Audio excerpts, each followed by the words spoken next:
The broadcast is now starting. All attendees are in listen-only mode. Hello, everybody. Thank you for joining us this afternoon.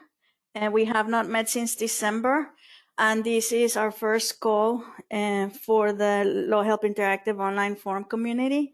I have with me Mark Lauritsen and Bart Earl from Capstone Practice, and they're going to do some demonstrations and reviews of functionality on LHI in the second part of the call. In the first part of the call, we'll do updates and we will talk a little bit about the outage. And I have with me Mark O'Brien and Liz Keith from Pro Bono Net, who will be here helping me answer any questions. And we'll get started just now. The first thing is that we will record the call and I will post it and let people know when it's ready to review in case anybody wants to take a look at it. So the call is recorded.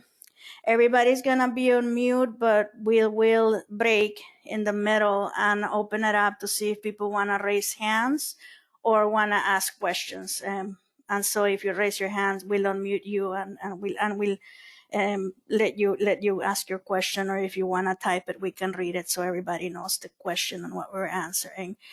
And we're gonna have hopefully 5-10 minutes at the end in case there's any comments or questions on the next steps or email to functionality that we want to share with you today. So just quickly on the updates, we did a code push on the 16th. We were updating partner pages on the Find Forms feature of LHI. As always, if you are changing your main page for forms, send me an email so that when people come searching in LHI for your forms, we can have a link there. Always very helpful to keep that updated. We did some upgrades on language. You know, LHI supports 7 languages in its base. So we upgraded some of that and pages that we hadn't done that. We did some improvements to our rebuild QA staging, which is mostly internal for us, the system we use to test. And then we did an update to email to core forms to clarify some things that were confusing users when they were using that feature. So that got done. And then we also did an reconnection with e-filing for one of our e-filing projects. One reminder, if you remember, I had requested and invited everybody to test their A2J author forms in Rebuild QA before we had our outage, and the deadline was by February 11th. Well, all of that was suspended, and so we will be hopefully redoing that invite to test. And we're gonna do it with the newest version of A2J author. So we already are moving to put that in Rebuild QA. We'll test internally. And then once we're done with that, we will open that for everybody to test who wants to test their A2J author forms with that. And it's gonna be the February 10th version of A2J author. So it's on hold for right now, but be on the lookout because hopefully we can get that done and move that to the server in production within the next few months. So today, one of the updates I wanted to do and have a conversation was to talk about the outage that we had started on February 7th. And the most important thing that I want all of you to walk away from this conversation is that we were very aware of the impact this had on your projects and on the communities that you serve. And we were these attacks, the biggest cost is the loss in productivity for everyone, the loss of productivity, the loss of the service. And so that was utmost in our minds. We were very aware that every day there were about 2,000 to 2,500 people that were not able to create the forms. And so when we were working on figuring this out, we were cognizant of that issue, and it weighed heavily, at least on me, and I know on others at Pro Bono Net. And we had to make judgments as we were moving through this, and we'll talk a little bit about through that. So the first thing is that the cyber attack that we were victims of was not a cyber attack directly on LHI. I shared some FAQs, frequently asked questions, earlier today, and I will put the link on the chat. LHI is part of Pro Bono Net, and Pro Bono Net is a technology company in the access to justice space. So what was attacked was our infrastructure at Pro Bono Net. LHI being part of that, the first judgment call that was made, because it's part of the protocol, was to remove everything from being online immediately to prevent further intrusion and further damage. And that's what we did on February 7th in the morning, early mornings of that Monday. Everything was taken off offline, and then we had to start going through a very stressful, detailed, and time-consuming process of figuring out what had been the intrusion, what type of attack it was, etc., and retaining the expertise to help us guide us through this. We didn't do this alone. We did this with some of the best people in the field. And I was very thankful to my management, which they're on the call, at them having the connections and the relationships to bring us the best people that we could bring to help us do this extremely complex, difficult, and heart-wrenching work. So we immediately engaged outside experts, and we really relied on them. And we have an amazing technical team, both in New York and through subcontractors. So we also were engaging that. And Doug Carlson kind of was one of our lead folks leading this from the Pro Bono Net side, working with Morrison and Foster, with the data and security group based in Silicon Valley. Beyond grateful and helpful in guiding us through everything. And then with Charles Rivers and Associates, which is a top-notch cyber forensics firm. Sorry. Now, the context here, and President Biden talked about this yesterday, about the need for everyone, people that are providing important infrastructure, to really strengthen their cybersecurity and to invest in this right now. But even prior to what's going on in the world, cyber attacks are happening every day. The loss is the loss of service, and that really is huge. It's a huge amount of loss. And it's a constant reality for anyone that's doing online services. And in our realm, since we're working in an area of extreme need, it's something that has to have equal priority, not only in awareness, but also in budgeting and making doing the work in your systems to make sure that they're robust and secure. Now, cyber criminals don't sit idle. They will continue to improve their techniques. They will continue to improve their capacities, and they will continue to come up with new ways of causing harm and being criminals. And so that means that we also have to do that. And so Pro Bono Net will continue. Pro Bono Net already was engaged in a lot of this, LHI too, but we will continue to do that. That's our promise to the community, that we will continue as we learn and do new things. We will do as best as we can to keep our systems well-resourced and keep our practice and policies also up to date, in this area.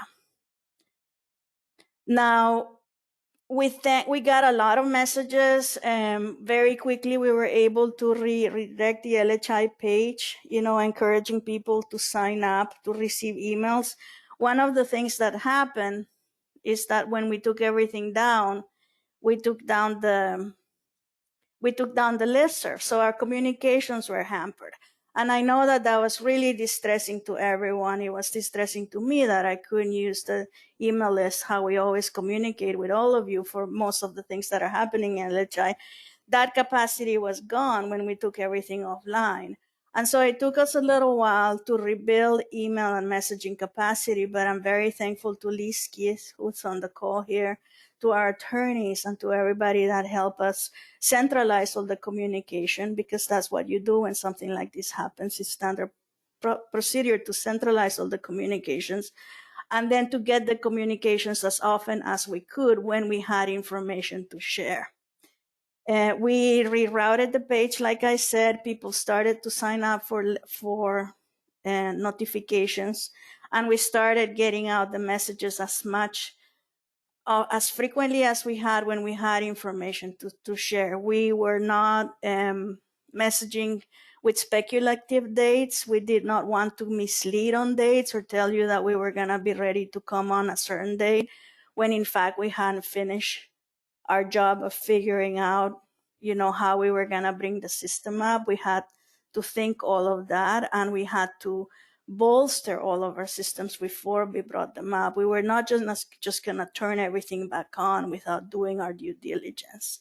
And so I know that some people thought that we were being cold or not communicating enough, but this is standard practice. Another thing is that often you don't know if the people that are doing this to you are also on your lists, and you don't want to be giving them information about what you may be doing or upsetting them even more because there are other conversations happening. So, we didn't want to create false hope or expectations. We did not want to give you dates that we were not going to be able to be truthful to.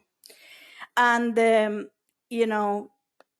it was not something that we were able to fix in a day. This kind of thing hardly ever is.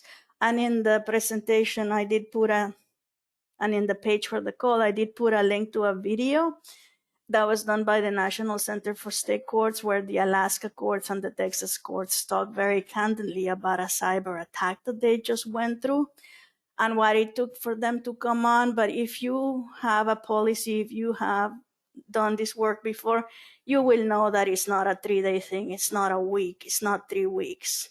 It can be on average 4 to 6 weeks. So, it's just that it's a whole different level of work that you have to do. Now, part of what happened on the 7th, from the 7th to the 5th, Monday is the 7th is when we were ready to go live, is that our third-party cyber forensics team, Charles Riven, they did the determination that there was no going out of data. We used to work as filtration. That's a technical work, but no data was removed from the server or accessed by any threat actors. So, that was extremely reassuring. It's something that we shared with the community via the emails that we had crafted together to let people know of that. The forensic investigation was detailed and painstaking. We did not bring back the same systems that we had. We had to rebuild everything, and we had to rebuild it with recommendations that they made before we came back online. So it wasn't just like, oh, turn the thing back on and start running. It was a lot more than that. Pro bono net, my management team consulted with the Federal Bureau of Investigation. So we did do that. And we quarantined everything for a little while and brought back a completely new Azure installation environment. And that was not a small project. We have followed security protocols that are from endpoint to endpoint. And, as we did before, that's why we found this out. And as we will continue to do, we continue now to scan all of our systems every single day, making sure that there's nobody that shouldn't be in our systems. And so that's something that we will continue to do, just as we will continue to upgrade our security as threat actors and cyber criminals continue to upgrade and improve their hacking jobs. I thought about some things that this was, like I said, this was not on LHI, but these are things that will help us come back sooner and will help us protect the system from all angles. These are some tips for you as partners. One of the things that is really important is please don't put production live interviews in Rebuild QA. If you're testing with us, keep everything that's live in production, because that's the system that gets all of the resources and where we want live projects to be on. We also request not to share accounts. We also request that if you are a template developer that is a contractor or you are a project owner, that you always have access to the accounts that are used to host to post the templates. Should we ever need to ask you to repost or anything like that. We're gonna be doing a webinar on the 24th on cybersecurity. Doug Carlson is gonna lead that, and we'll be sharing that later on once we have it completely figured out. Invite people to register. And like I said, I am sharing this Vimeo here. That's from the National Center for State Courts. Very good, their description of what they went through and what the things that were new and shocking to them. To these two amazing, Stacy Martz is very candid and does an amazing job in this video. And I want to thank Jessica Frank from Cali. She shared the video with me. And really highly recommend for anyone that's doing online services, either as a customer, as a creator, or as a provider. Everybody needs to really understand what this is and what it takes, and why it's important, to realize that when something like this happens, it's detailed and painstaking work. You're gonna need to have a really good team, really good advisors, and then a lot of alacrity and resources to move fast. I'm going to stop now and invite people to raise their hands or post questions. And right now everybody's muted, but I do want to give you all an opportunity to ask questions or raise your hand, make any comments that you want to make. I had posted the FAQs that we hope you can share with your communities. I know that a lot of you were having a hard time explaining what was happening to all the agencies and organizations that depend on your forms. So these FAQs are something that we hope you will use to communicate with your communities if you feel that you need to explain what happened or create trust on the form, since it's the first time in 20 years that this happens here at Pro Bono. And the first, we had never dealt with anything like this. And I know that for a lot of our partners, that was extremely concerning, right? That we didn't come up in a day or two. So I'm gonna stop, and I don't know if Mark or Les or anybody else from Pro Bono Net wants to say anything or clarify anything or add.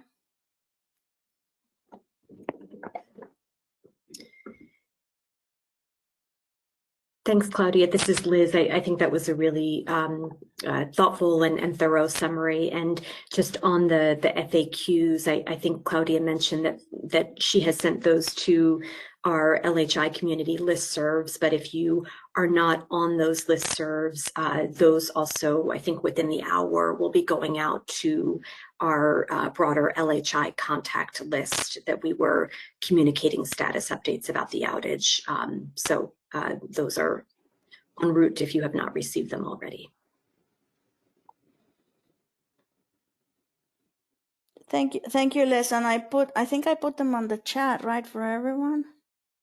Yes. Yeah, so I put them on the chat. So if you haven't, I made them, so I think you can access those now if you want to pull them from there.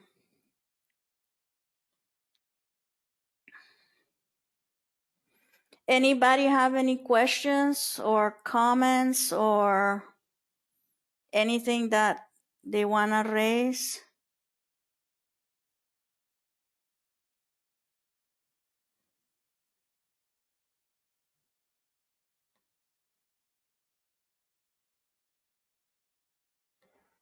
No? Okay.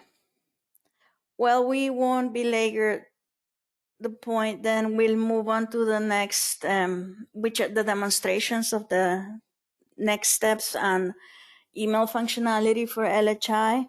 But if after sometimes it happens to all of us after the call, you're like, oh, I should have asked or I should have commented on this, feel free to email me. We want to make sure that you feel reassured and that you continue to be comfortable using LHI as a document assembly platform. And if anything comes up after this call, feel free to reach out, and we can continue with this conversation. I want to thank that we received a lot of messages, and there were a lot of groups that have gone through this, and I just want to thank everybody that gave us the space and the grace while we were going through all of this, because they had already also been part of, had experienced something like this in their technical infrastructure. And just thanks all for all of that.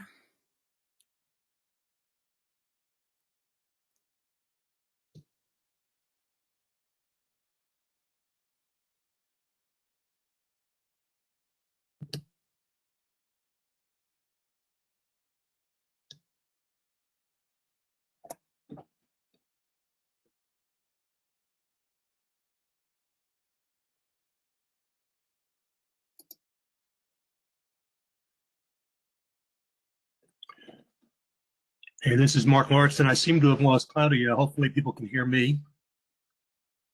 We can, yep. Okay. Let me just switch to my copy of today's slides and take over this happier part of today's presentation. It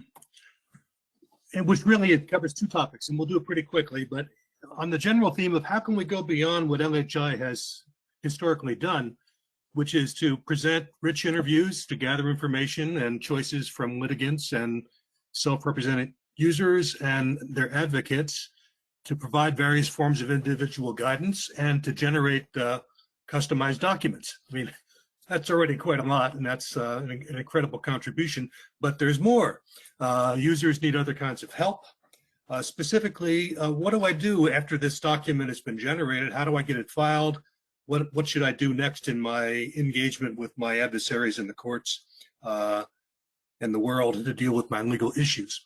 So we're going to talk about these two features. One, they're both reasonably new, but not radically new. They've been around for a while, maybe a year or two or more. We've had email, obviously, on LHR for a long time, when a user can generate a document and not just download it, but they can email their document and attachments to anyone they want to specify in an email address. We have this new feature called email to courts, and I'm going to talk about that first.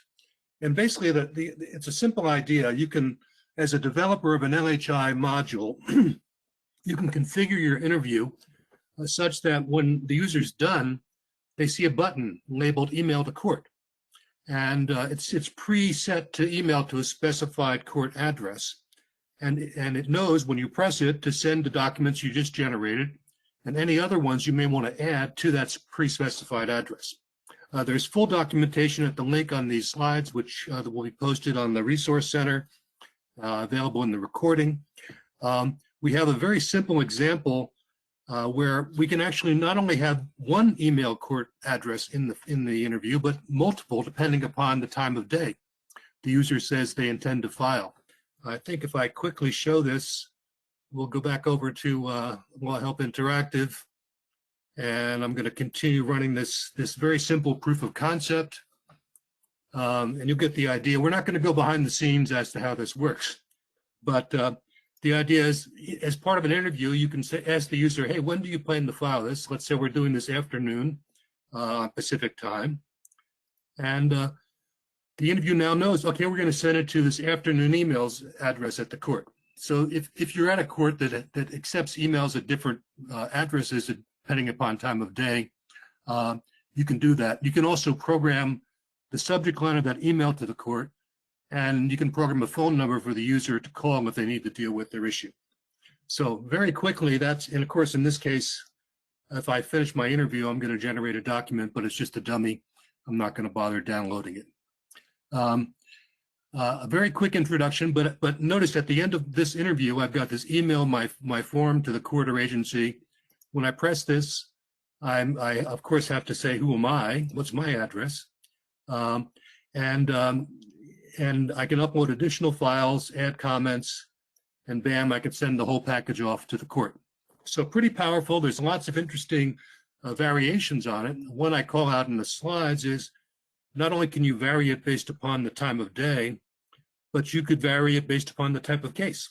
So if you've got a court that's willing to accept these kind of email submissions, which maybe aren't as common as they had been during the height of the pandemic, you can do a lot with this email to courts function. Enough said. If you're interested, read the documentation, reach out to us. We'll be happy to explain it. The bigger change and new feature is referred to as next steps. And we've done a lot of work on this, mostly with our partners in Washington State, the Washington Forms Online program with Lori Garber and company. And here the idea is you can program interviews so that when the user is done with the interview, they'll see one or more recommendations about what to do next. And they can act on those recommendations immediately, or they can email a summary of them to themselves to act on them later. And if they come back to the same interview and the same answer file at a later stage, the next steps will still be there. So it's quite powerful, also a little tricky. This is how it looks when you get done with the next steps enabled interview. So now, if you have a next steps interview and the user's gone through and something about their engagement suggests that they should be alerted to useful next steps, there's a new button called Next Steps here on this document options page. So in addition to downloading your documents and editing your answers, emailing them, you can go and see what these next steps might be. So Claudia has done a screenshot of one example. I'll show a live one in a second. But in this case, someone has come out of an interview, probably a divorce interview, and because they've indicated they have children and they need to deal with a parenting plan, and they're seeking child support, those facts in the interview have triggered these two different next steps, which happen to be links to other LHI interviews. One is to make a parenting plan. One is to do a child support worksheets. Again, you can email this set of reminders to yourself with those links in it and come back at a later time, or you can just, once you save your answers, these links become live. So that's the basic functionality. We'll have time for questions, I hope, in a minute. But let me just finish a few other overview slides. There are three kinds of next steps you can program. One is of the kind we just saw, which are links to other LHI interviews. And the beauty of that, of course, is when the user clicks on that, they're immediately taken into the second LHI interview with the same answer file they are presently in. So all the answers they've given in interview number one are carried forward into interview number two. The second kind of next step is just a plain URL. We can point somebody to some arbitrary web page and say, hey, go here for more information. Here's where you can look up the court's address. Here's where you can look up other information needing to continue on your journey in your legal issue. And then finally, you can just have a plain text. We can say, you finished this interview, and these plain texts can be programmed just like any document. Any text you can program in a hot docs or an A to J interview. These work for both A to J and hot docs, by the way. Each of the next steps has a title and an optional description. You can have as many of these in an interview as you need to. They're managed in an array inside of the answer file. And you can make them conditional or unconditional. So they can just be always showing up when a user finishes an interview, or they can depend upon information and choices the user has given in the most recent engagement in the interview. To be a little clearer, most of the action happens via the answer file. So imagine this workflow. We have somebody who comes in either in a fresh answer file, or maybe they brought up an existing one. There's no next steps in it. They take interview number one, which is programmed to give them 4 next steps. Basically, run these 2 new interviews, visit LawHelp Washington, and talk with a lawyer if you can. Upon finishing that interview, those next steps are preserved in the answer file. So as soon as they finish the interview and save their answers, those next steps are now preserved until they are dealt with. Now, suppose the user now, based upon this recommendation, runs interview number 2. Interview number 2 can be programmed so that it knows to remove itself. Okay, hey, I'm in interview number 2. I don't need to remind the user again. It also removes any non-interview steps. And in this case, the second interview adds yet another interview, which is interview number 4. A little crazy, and you can imagine how this can get out of control if you're not careful. But it's very powerful, and we've been using it now for about a year in Washington without any obvious problems.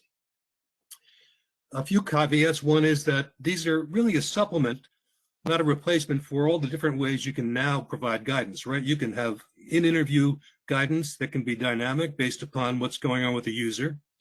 You can include instructions in the documents that are assembled. So there's various ways now to give advice about what to do next. But this is another way that seems to add some real value. If you're not careful, it can have unexpected effects. You may get people constantly getting more and more next steps if you haven't programmed it correctly. So you do need to be careful about how you build this. It does require users to save their answers. One little, not a gotcha, but a consideration is we don't generally know at LHI, meaning the machine, whether somebody has already done one of the interviews we're recommending. So it's possible you're recommending to do something they've already done. Of course, as soon as they click on the link to do it, it'll be erased from their list of next steps, so it's not a big deal. But just a potential issue. You can find documentation. There are 2 links again in the slides. One is to a Word document that goes into painstaking detail about how this all works. It does require some relatively fancy coding in your interview, in your hot docs or A-to-J interviews. And there's also a PowerPoint that it provides much more detail. And I'm working on a screencast finally that we're going to hopefully have out sometime in the next few weeks that covers this in more detail. So that's the quick. Let me just show you live an example, if I can get to the right place. Let me go to my saved answers and bring up an example. If I haven't bored you entirely, okay. So I'm going to run a divorce interview in Washington using a saved answer file. So this is kind of common, a typical place where you might have information about the divorce you're doing. And suppose along the way, you're ready to file your parenting plan. Do you still need to file one? So the user says, yeah, I really know I should. I haven't done one yet. So this answer right here, yes, I need to file a proposed parenting plan, is going to trigger a next step for the user when they finish to say, okay, you want to do that? Here's how. And similarly, there are other kinds of relief you might request. Do I want to ask the court to waive my filing fees? So I say, yeah, sure I do. That's not going to be part of this interview. I'm not generating those filing fee motions here. But when I finish this interview, if all is working today, as I hope it will, and usually does, LHI needs to think for a second because it's generating all of the divorce documents, of course, but it's also inspecting the answer file to see if there are any next steps that we should be alerting the user to. And sure enough, there is a next steps button right here. And I say, yes, I do. I want to look at those next steps. And in this case, I get the link to a fee waiver and I get a link to the parenting plan. And as soon as I save my answers in their current state, those links become live. And this is my last point, and then we'll get to questions or reactions. And those links now are clickable. So let's see, I save my answers. Okay, so now we'll just do a very quick example. So I want to do a fee waiver right now. I mean, I could if I wanted to email myself. I'm not going to do that. I'm going to do it right now. So here I go. And I'm off and running an interview number 2. And I've still got the same answer file in play. So everything I've already entered is available. Anything new that I haven't answered in my prior interview will have to be dealt with. And I think I only have a couple of those. And now when I finish my filing interview that was recommended. I'm going to get my filing fee waiver documentation I can download. But now if I look at the next steps, as you might expect, that's gone. I've done it. I've traversed that next step. I still have a parenting plan. I can save my answers again. I can go on to the parenting plan. So very, very quickly, that's what's going on with next steps. And let me be quiet and see if anyone has raised any questions. I see some activity in the question pane. John Mayer asks, who is the author of Next Steps? And the author is the person who built your oh, I see. I'm not sure, John. Maybe I'm going to unmute you in case you want to talk. Maybe you mean who created this functionality? That's a combination of the LHI tech team and Capstone. But John, let me just.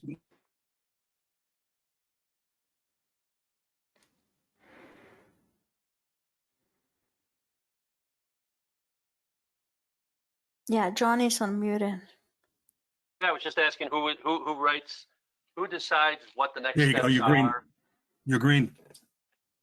Yep. Who decides what the next steps are and author and puts them into the LHI system. But Okay. actually, yeah, I am curious about the other question that you asked that I didn't ask, which is, yeah, who wrote this system and what are the technical, you know, I love the nerdy geeky details. But I suppose that's in the documentation, so I can take that up. It is to some degree, yeah. So to your first part, John, I mean, it's really the developer of the content and the domain experts they're working with, of course, that need to decide what next steps should be presented to the users under what circumstances. And then the developer has to make that happen by putting a little bit of code into the hot docs or A to J interview so that when those circumstances are present, the next steps are values are placed in the answer file. And then on the LHI side, again, there's a routine developed by the programmers on to work with LHI that inspects the answer file to see, hey, are there any next steps here? And if so, it reads them and presents that interface we showed you to display them to the user. So it's a lot of fun, and it's, like I say, quite powerful, and I think quite safe, but it is a little tricky. So don't do it without a lot of deliberation and care. It helps to map things out so you don't get in some vicious cycles. Yeah. What the way we did it with Washington is that the interviews were grouped, right? Like which interviews go together. All of this was project planning before anything was designed. The interviews were grouped based on a practice style that came from Family Law and Northwest Justice Project. So what's their practice style? How do they address pleadings at different stages, and how do they bundle them together? And then all of the interviews were made compatible. And by that, I mean all of the data could port from one to the other. The design was done so that everything was, all the things like they say, there's divorce, it has a group of interviews that has X number of interviews, and then the second step in that practice style is these other 3 interviews. All of that was designed to be compatible. So there is a certain amount of planning that has to happen at the beginning, and almost creating like a style guide for all of the interviews, so that once you sit down to do the next step, everything flows from one to the next to the next. So if you're doing it, let's say you already have one interview that's assembling a certain number of documents, and then now you want to take it to the second phase or the third phase, you would have to think and rethink, make sure that everything flows. So I would be happy to sit down. You know, you can look at the documentation and all that, but the trick is to really think about it as a series of transactions, which is what LHI is really good at, right? Doing this transactional approach to the practice of law and to the document development, so that you're not just doing the initial pleading, but you get all the way to the final and thinking, okay, where is this question first gonna be collected, so that we don't have to be collecting it in every single interview, or at the end, if something can be recycled, is brought forward. There's a lot of potentially creative uses for this that we haven't thought of yet, but one we have thought of is the idea of doing a Pathfinder interview, we have sort of a generic initial interview for somebody who's coming in and not sure what they know what to do. And any of their intentions or aspirations for what circumstances they're in or what they may want to do could lead to any number of other interviews you've already made available yourself or somebody else on LHI. So you could have a front-end interview that just serves as a filter, as a guider, sort of a guided interview to reference the A to J nomenclature. And then out of that interview, you're not generating documents so much as you're generating suggestions and very concrete, actionable suggestions that to do other things in the LHI world. Yeah, and this, like Mark said, it's been live in LHI for over a year. And part of the reason that we are just kind of promoting it now is because I wanted to make sure that it was not going to lead to a lot of people getting lost or confused with the whole functionality. And I must tell you that providing this sort of functionality has really reduced the number of end users asking us, what do I do next? I filed the custody, whatever.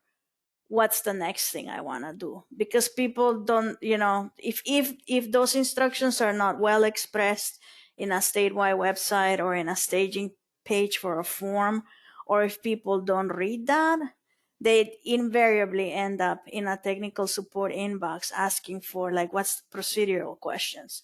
This capacity has made Washington State is one of the highest volume states in the United States in LHI. Yet it has a really low amount of tickets because Next Steps has actually made the process a lot easier for people that don't have an attorney.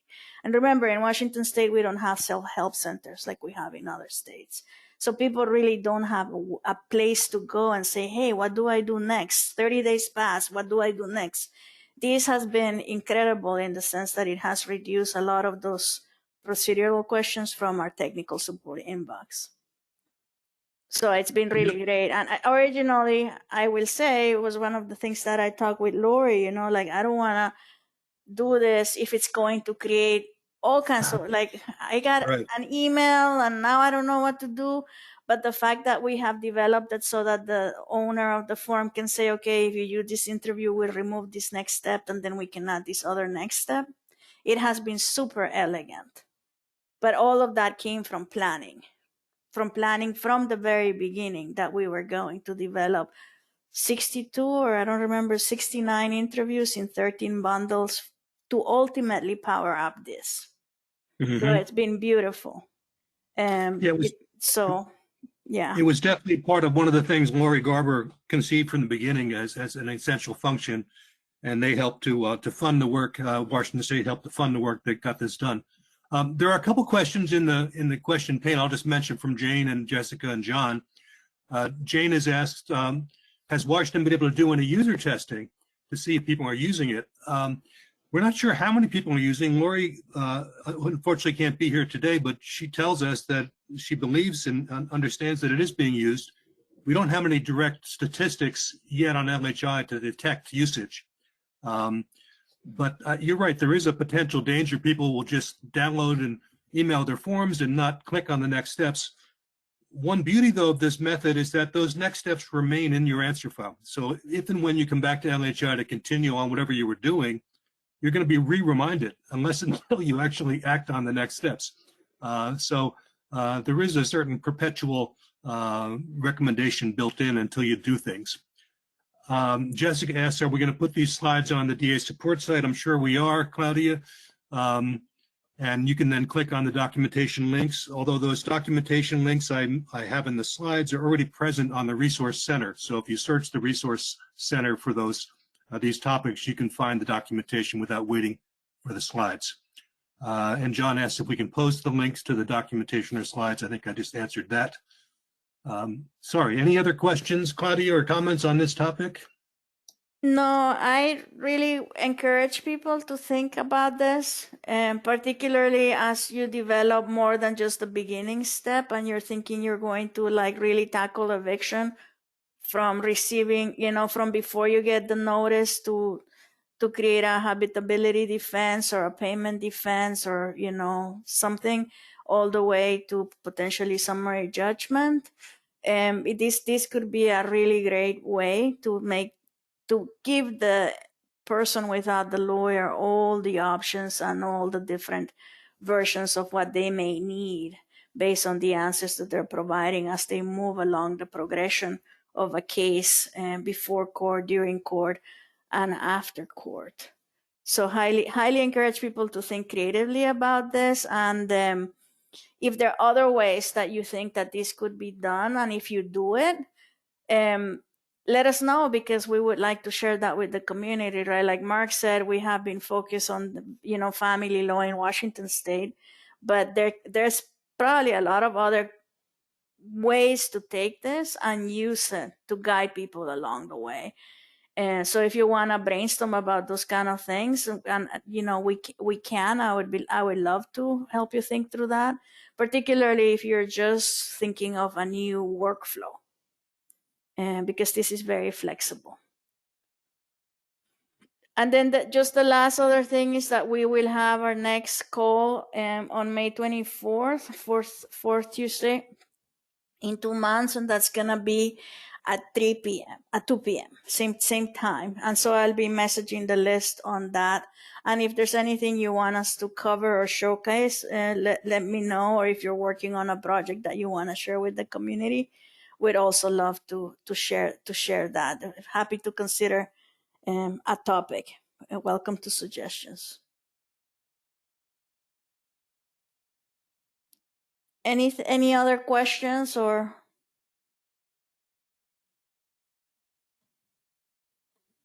No, nothing else on the chat.